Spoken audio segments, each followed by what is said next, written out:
Hey, good evening, good afternoon, good morning to everyone. Depends on where you are in the world. We're happy that you can join us for this week's episode of Sounds of the Diaspora, Artist to Artist, a conversation with Dion Parson. We're so happy to have you here with us, and I'm very excited for our guest this week because he's a main figure in the jazz world, a celebrated musician from New Orleans.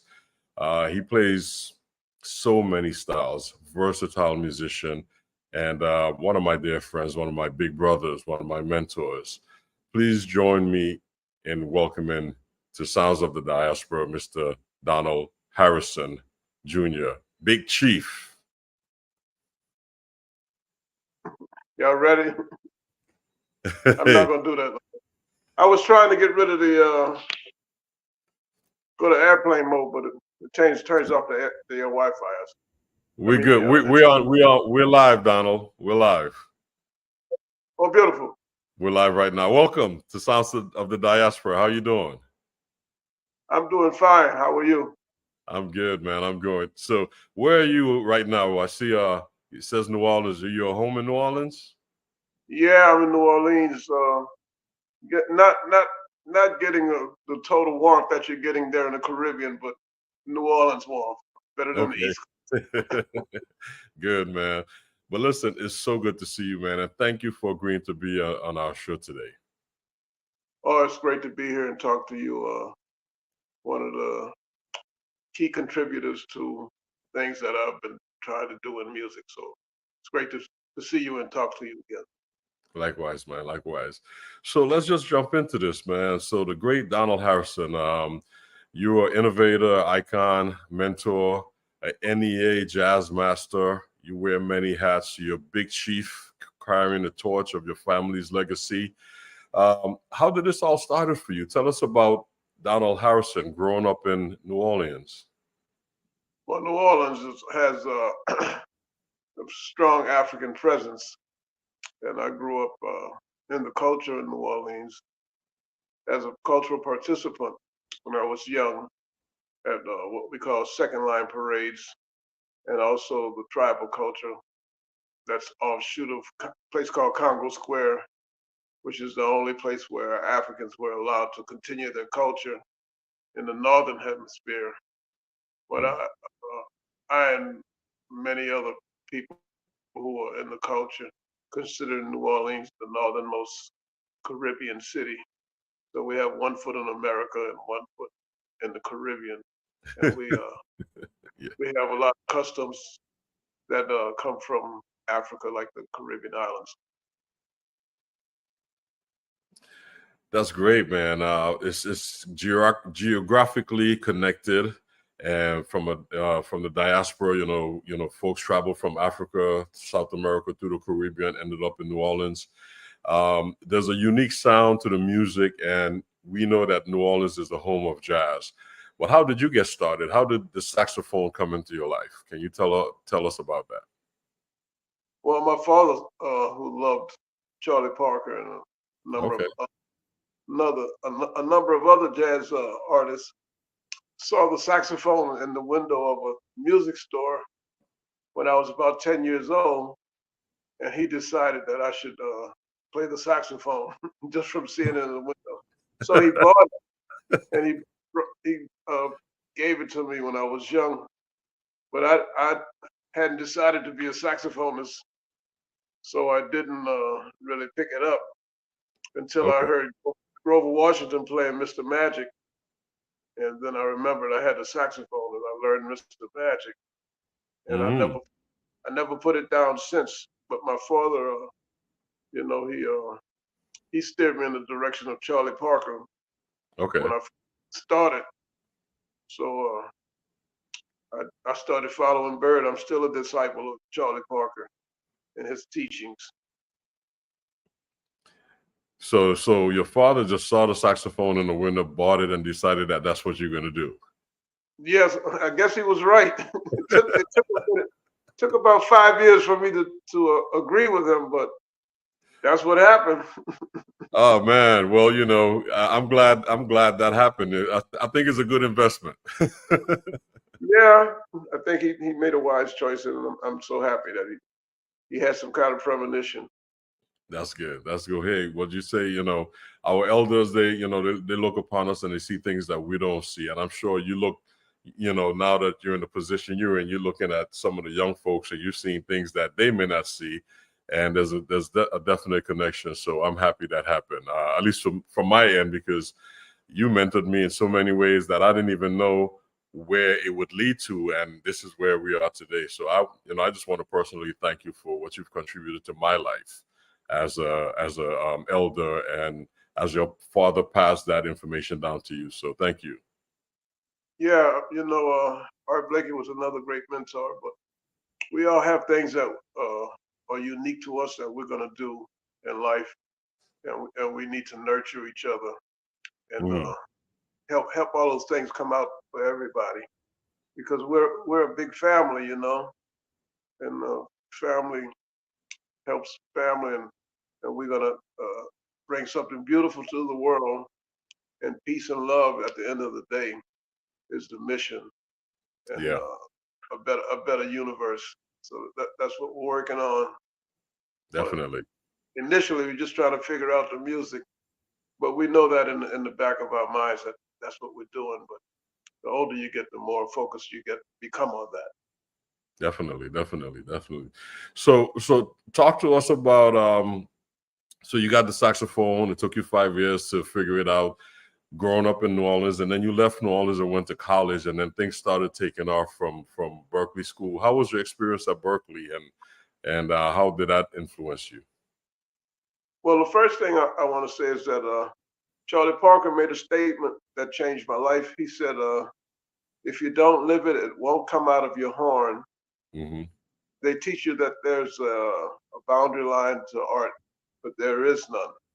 So I decided to try to learn the whole history of jazz from playing with every era of jazz. Hmm. Well, I was in high school, so that was my pursuit.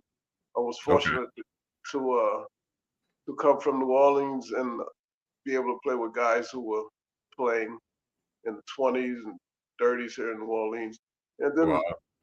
I wound up playing with every era of jazz, you know, Hmm. guys in the 30s, 40s, 50s, and so on, 60s, and even the new generations. And then I found that all music is uh, is the same through working with quantum physicists now, because one of the things is that in quantum physics is that all the atoms and everything in the universe are comprised of the same particles and waves.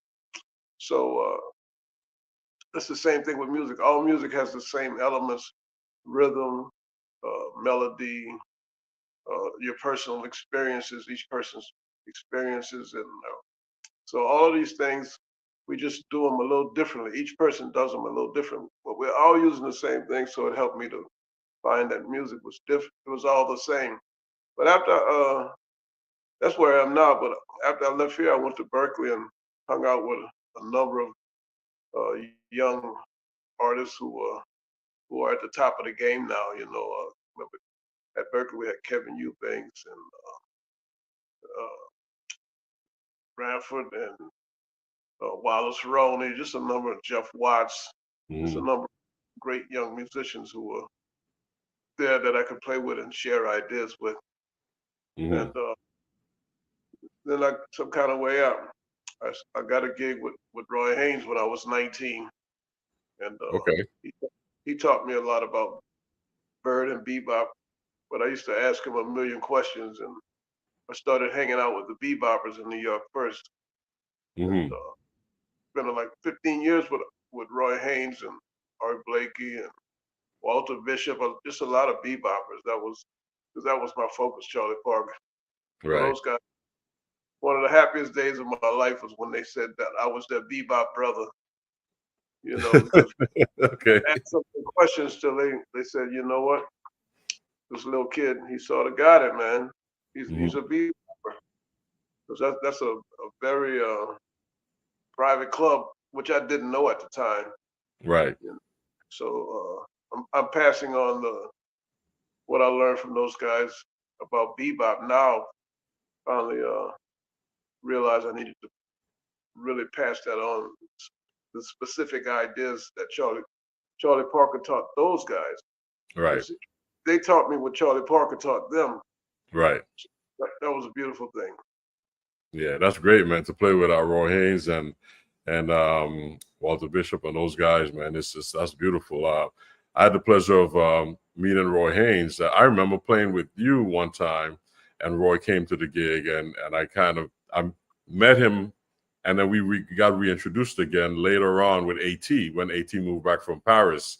I was living up on 157th Street and St. Nicholas Avenue. I lived a block away.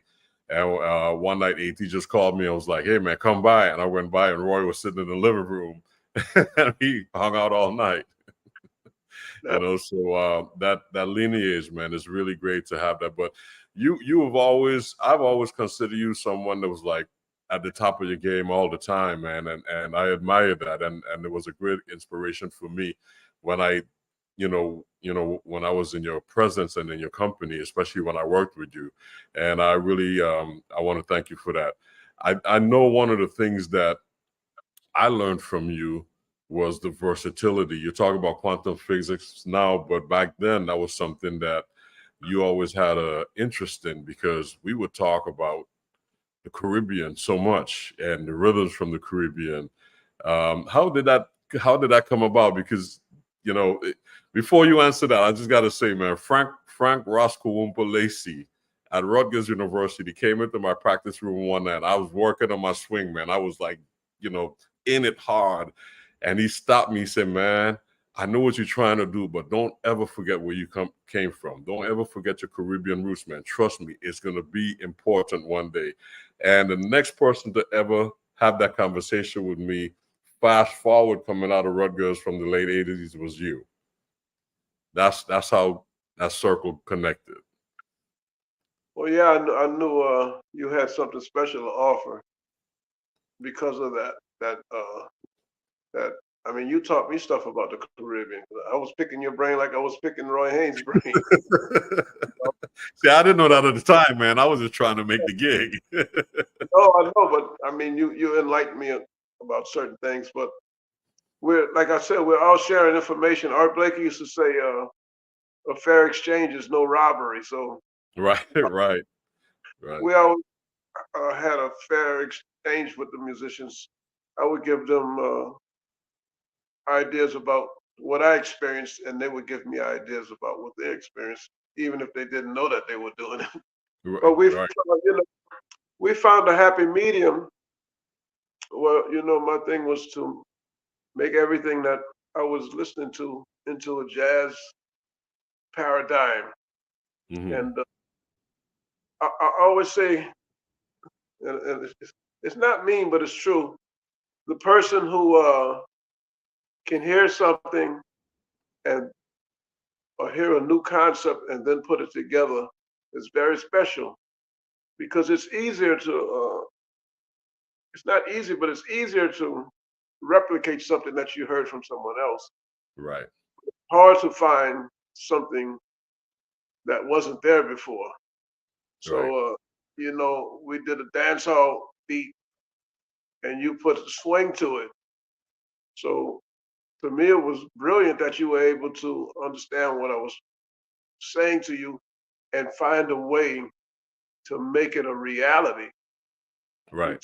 We took disparate ideas and made them a reality, and that adds to when you find people who do that. That adds to the conversation in a different light. We didn't really find anything new. We just put them together in a new way, because there's nothing new under the sun.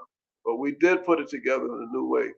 So you and Carl Allen are the founders of, if people ever pay attention, I think they are in some respects to the Nouveau Swing sound.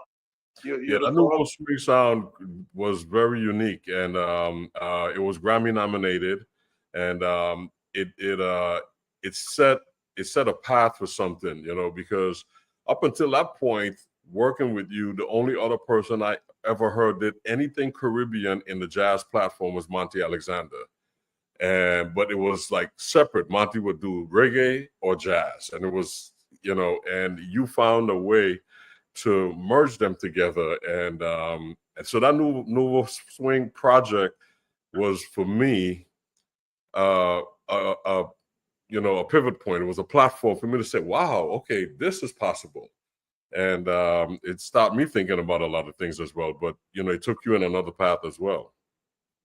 Yeah, and you know, you may not be aware of this, but the young musicians who are leading the charge now were heavily influenced by those recordings. You know, Hmm. Robert Glasper and my nephew Christian Scott, Hmm. even Christian McBride, even though he was on those records, he says uh, they showed him a new way. So we actually did something that helped other people find their voices. So that's incredible to me too.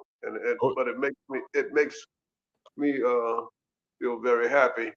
And it wasn't just me. I might have been the person with the idea, but without you, it don't happen. You know, yeah. we were put together for some kind of way. The forces bring you to the right people and Mm. at the right time. Right, When right. And so Ruben Rogers was on that also, right? Ruben played bass coming from St. Thomas, yeah. So you he told understood. He understood. Yeah, yeah. But he was a Berkeley guy also. me, yeah. So Yeah, yeah, I mean, because we weren't really playing, and when that came up, then we had just started playing, and it was the time. You yeah, were the right you were the right guy to do it, man. I just sometimes I think back about how things happen and how the right people come in at the right time, and it's awesome, and I don't understand it, but I'm glad that it happens, and maybe yeah. there's a force out here that's Hmm. moving, putting things together that we don't even know about. We don't even know about. And you know, fast forward all these years, man, it's still influential and in our lives. So I'm really happy for that, man. So thank you for Nouveau Swing. For the folks that's listening, Nouveau Swing 1997, I think it was what label was that on? I don't want to say the wrong label. It was impulse. Impulse label, yes. So go check it out. It was two rhythm sections, two different bands, but some very innovative music, and it was a new sound, a new flow of things that our main man Donald Hairston put together. It cracked our brains, man, trying to put it together, but it was very hip, man, and we had a lot of fun doing it, and we learned a lot from it. So go check that album out, Nouveau Swing. Amongst the other albums that I mean, how many recordings have you done as a leader, man? That's you've been hitting it hard for a while. I guess about 40, maybe. As a leader. I know some Yeah, cats out there that haven't even been on 40 records, and here you are as a leader. That's great, man. That's great. I love it. I love it. So you have a new project out, and you brought us some music, and I want to share that. And I like the concept that you brought us. You brought us one song with multiple genres in multiple genres, and I want to talk about that also because you're the right guy to do that, and it shows your versatility. So tell us about this song, and then we'll jump into it real quick. well, I first started this concept of recording a song with multiple genres in 2006 with a recording called 3D. Hmm. But then in 2008, I started working with quantum physics, and then a few years later, like 2011, I met a guy plays saxophone, but he's a quantum theorist, Stefan Alexander, Dr. Stefan Alexander, and we Hmm. started working on ideas, musical ideas that would further music and further science in the quantum realm. And we came up with something called quantum improvisation. Okay. But from that, I started looking, like I said earlier, that all the elements of music are the same as all the elements in the universe are the same. And since I had played with so many artists and learned these lessons from all of these different styles of music, I decided to bring music together in that kind of way.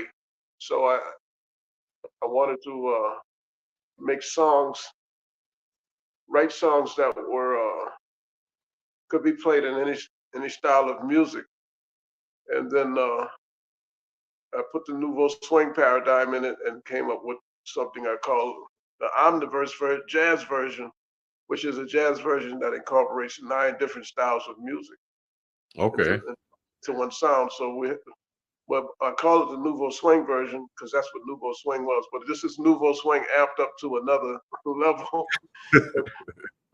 Because we would mix 2 things together. Now you have 9 things into one song. And when you listen to it, you can hear James Brown and Tony Williams and all of these different artists, as far as drummers, you can hear them merge into the sound. So we're putting it out, and already the smooth jazz single is number 60 on the charts. And okay. We're gonna. One thing I figured out after the record came out is that if I do we got a trap hip hop kind of jazzy presentation. If I put that single first for the hip hop crowd, and then I put the rest of the singles behind it, then the hip hop audience will get to hear jazz.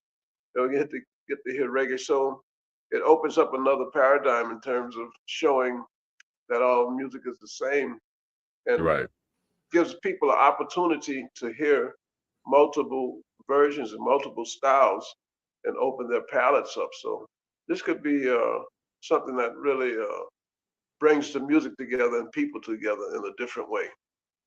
Great. Well, let's check out the Magic Touch version number 1. This is our new music spotlight. Oh no.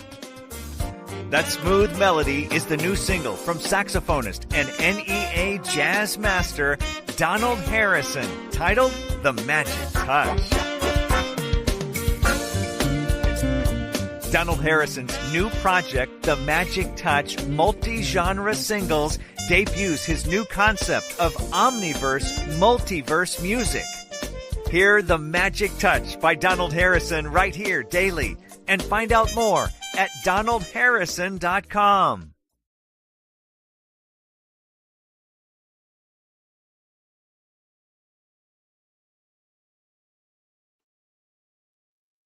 Thank you, Donald. That's I think that's a promo, but it's a great. I'm glad you played it. Oh, that's the promo. Okay, so we have the next track up. All right.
Magic touch. Yeah, Yeah, I like that's that. that's a soul smooth jazz version. Finger Okay. popping, you know, that kind of thing. Nice. So is that because you said you were first influenced by Grover, Mr. Magic. Is that a tribute to Grover? That's what it is? Yeah, the magic part is a tribute, but so I put my own melody and my own ideas, but in the back of my mind, I was thinking about Grover when I put that word in there, the Yeah. magic. Okay. But, and you know that's influenced. That version is influenced by Grover. Mhm. You know, but I can hear that. Yeah. Makes sense. with the backbeat, I got great trumpeter Chris Bodie is playing on that, and Okay. now Chuck Loeb, who left us, but the great guitarist who are Mhm. icon that kind of music, and the drummer from Frankie Beverly's and Mays playing drums on that. Okay. So I was able to put together some stellar musicians on that track. As you always do. You always find the right cast for everything, man. And that's great. That's great, man. I'm enjoying that. I'm sitting back here grooving. I'm like, okay, I hear that. Nice, subtle harmonic changes. Yeah. I mean, I enjoy that. So you did what I like about this conversation, I was like, from the diasporic side of things, you did other versions of this, and we talked about it. I can't remember which one is coming up next, but let's listen to the next one, and then we can talk about it, because I want to hear what influenced you to do that. So you have All another right. version of the same song, the Magic Touch version 2.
One drop style, rule all the while. I like that. Yardy style.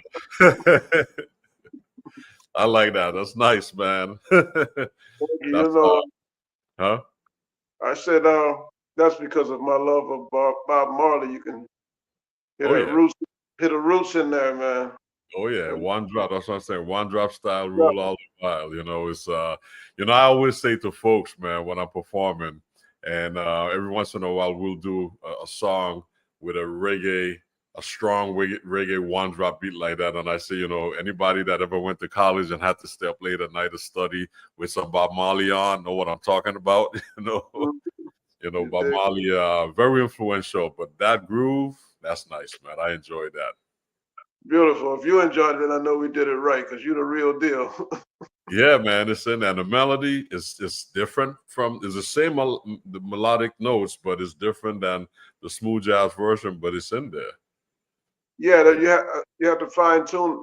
Just move it a little bit to match and get the right feeling on each song. So. On each song, yeah, and I'm glad we're talking about this because again, having this one melody going through these different genres, that's really what the diaspora is about. Because a lot of folks, they kind of pigeonhole things, and you know that you play so many different situations musically. You could play a straight ahead bebop gig tonight. Tomorrow night you're doing some hip hop stuff. The next night you're doing a trio with Billy Cobham and Ron Carter, and the next night you may be doing a tribute to your Big Chief Indian heritage, and you move around. And a lot of folks, I talk about this on the show with artists specifically from the Caribbean, because growing up we're exposed to our cultural heritage, the calypso, the reggae, the soca, mento, zouk.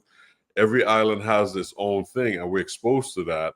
And then we have the Hispanic contents of Puerto Rico with bomba and plena, and then we have salsa and sango from Cuba and Dominican Republic.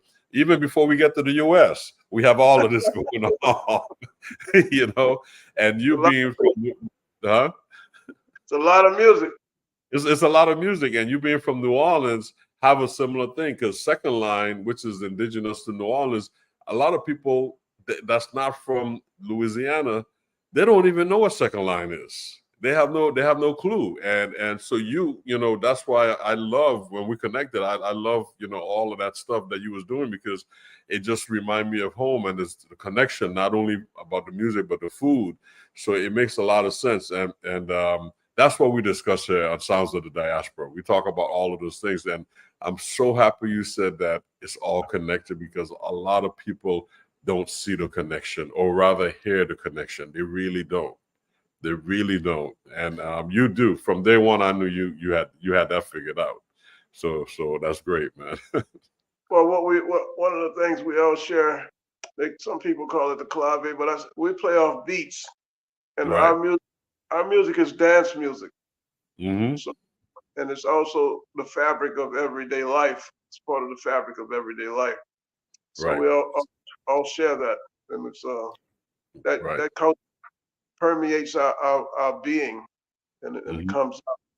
You can't help it, It's in your blood, it's in your DNA. Exactly.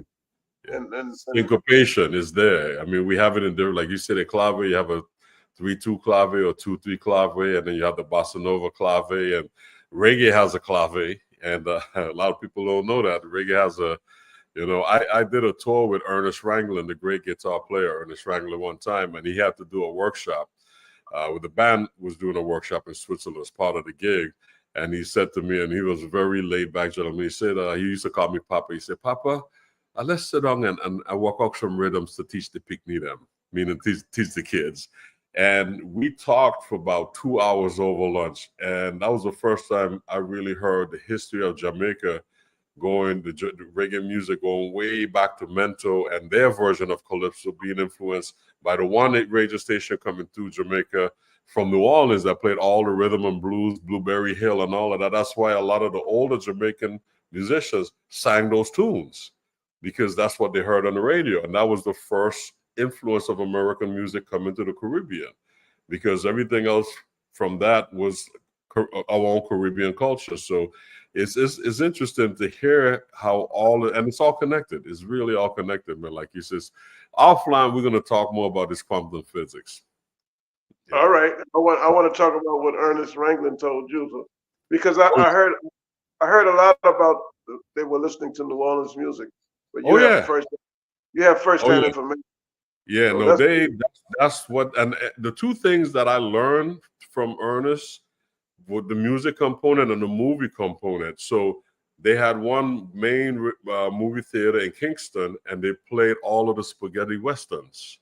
That's why a lot of the older reggae guys have a lot of their songs, Fistful of Dollars and all. They have those names as their songs because those are the movies that they were watching. But that's the sound that they played, you know. That's in the songs. All of that stuff that we heard in those spaghetti westerns, that's in those songs. So it's a lot. There's a lot there. Beautiful. Yeah. So let's continue, man. You have another version of the Magic Touch. Let's hear this one. Let's hear the next version.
Talking about the clave before, yeah.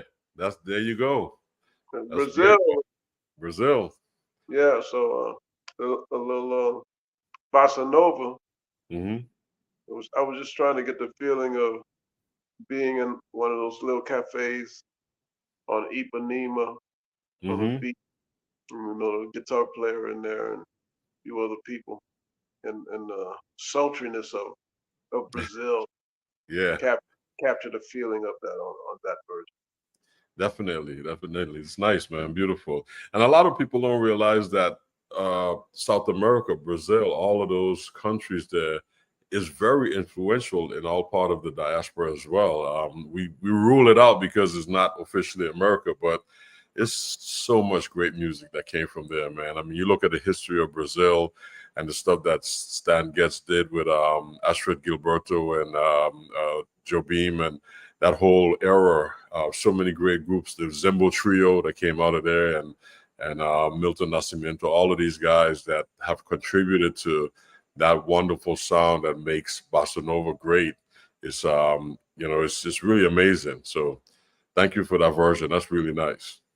Yeah, Brazil is a treasure trove of music. You know, so many different styles of music, and so many artists from the States and all over. The Caribbean islands have been influenced by Brazil. You know, this new music, the Pagode, which is really old music, but the young people are digging it now. Right, they're digging it now, bringing it back. Yeah. I'm writing some what they call Pagode songs now. So, okay. So it's a big part of the music of the world and the universe as well. Mm-hmm. It's amazing stuff, man. I enjoyed my visits to Brazil. I'm actually heading to Uruguay in July to play that music festival down there. I'm looking forward to that. That should be nice. Yeah. It's a great. Yeah. So 20 years. The festival has been going on for about 20 years. Like all the cats go down there, man. They bring bands down there. It's really nice. It's my first time at this festival, so I'm excited about it.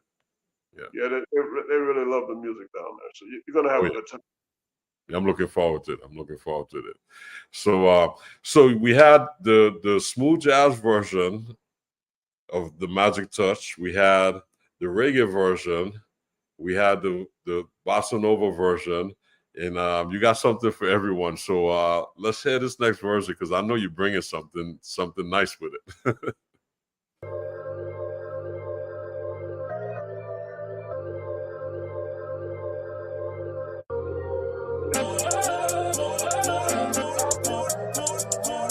The Box Bangers. The Big Chief. This is the magic. This is the magic touch. This is the magic. This is the magic touch. This is the magic. This is the magic touch. This is the magic.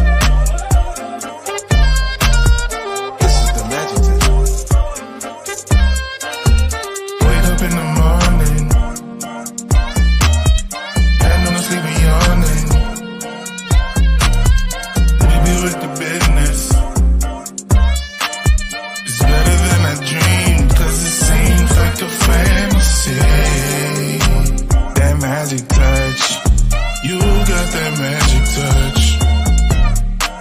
You got that magic touch. You got that magic touch.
magic touch. You got that magic touch. You got that magic touch. You got that magic touch. This is the magic. This is the magic touch. This is the magic.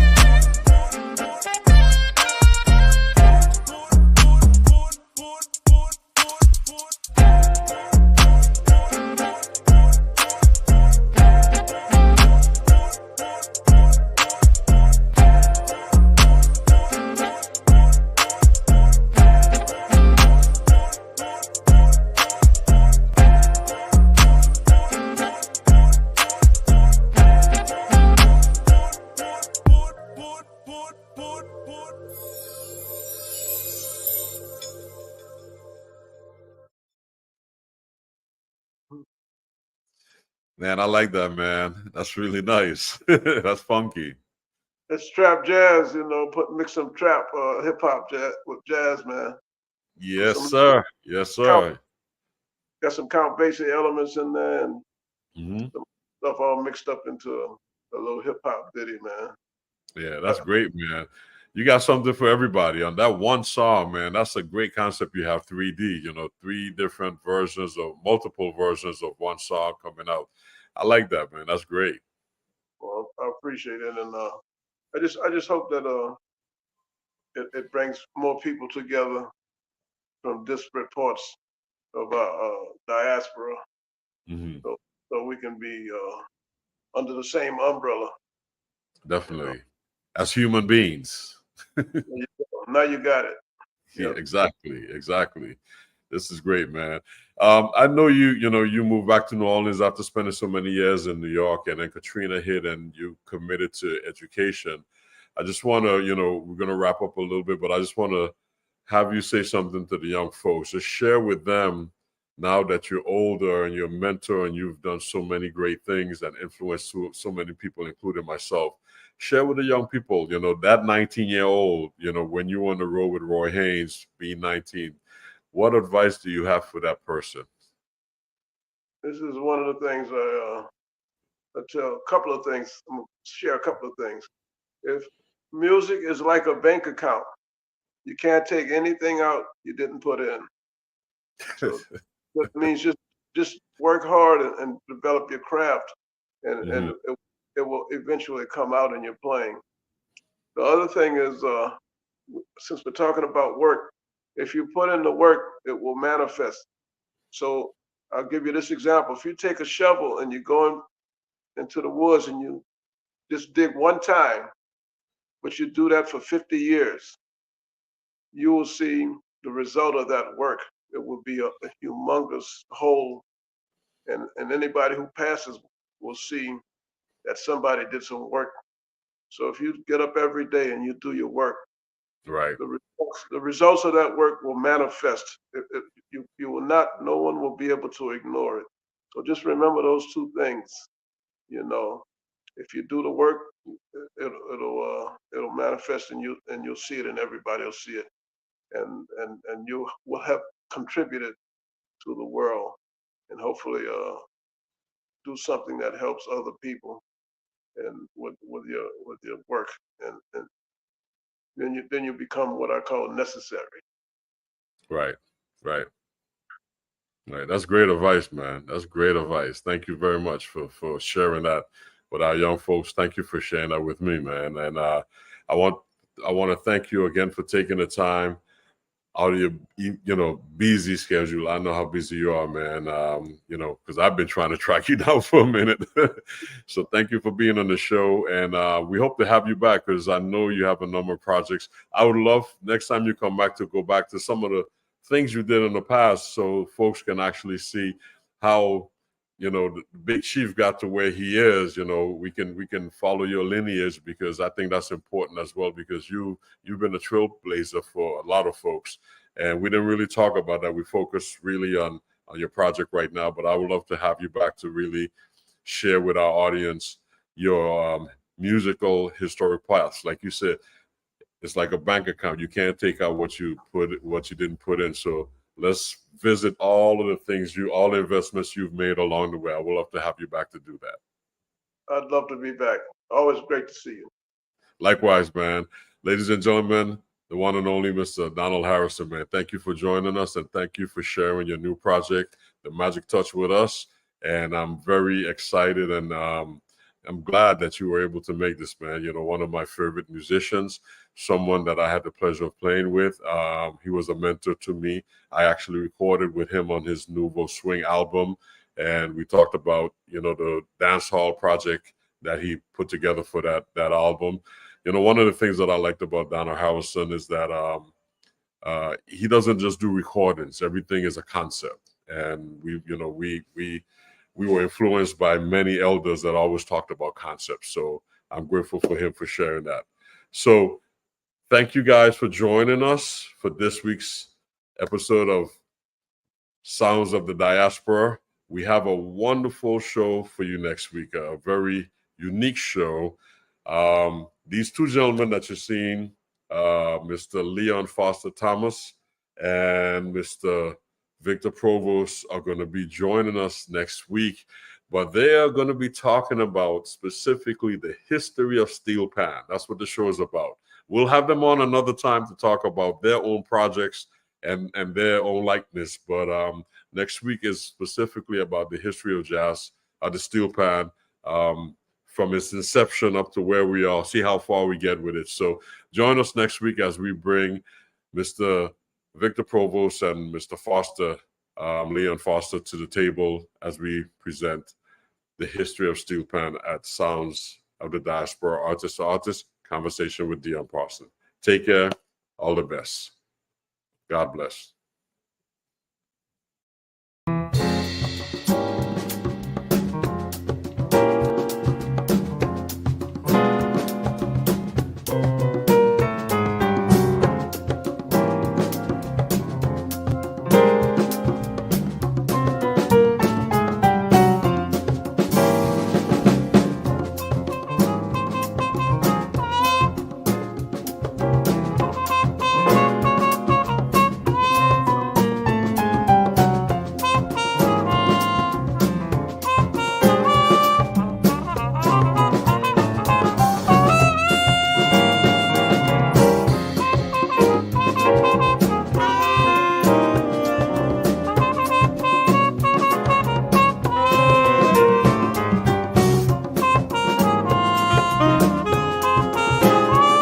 Thank you.